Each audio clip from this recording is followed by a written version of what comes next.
The NYPD continues to defend the actions of officers who shot a man they say was threatening them with a knife at a subway station in Brooklyn over the weekend. The suspect, as well as another officer and two bystanders, were shot in the chaos, and one of them is now in critical condition. And last night, protesters saying that the officers had gone too far. Officers arrested 16 people in the subway last night from Union Square up to Washington Square Park during the second night of demonstrations. Eyewitness News reporter Janice Yu is in Union Square this afternoon with more. Janice?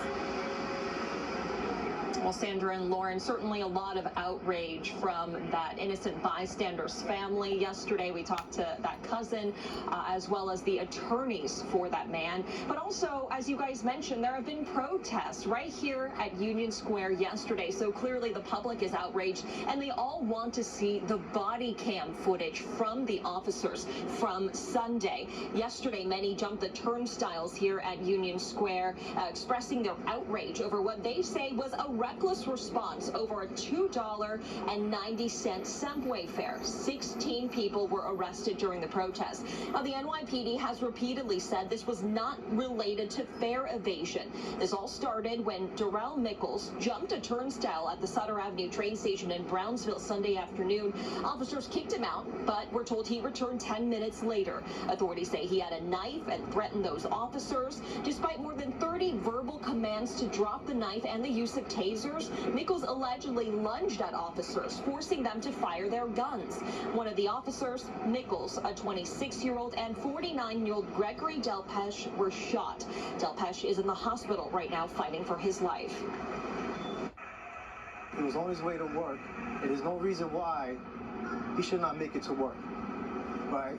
I believe that the NYPD was reckless. This incident, like I stated earlier, happened in 2 minutes and 26 seconds. There were approximately 10 people on a train that during this, I failed to mention, the officers were trying to get those people on the train as they were dealing with Mr. Mickles.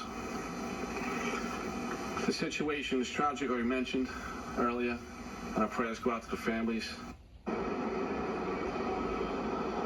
Well, the NYPD says it does plan to release that body camera footage soon. We are hoping that is sometime by the end of the week, but they do say that that footage needs to be seen by a Brooklyn grand jury before they're able to release it to the public.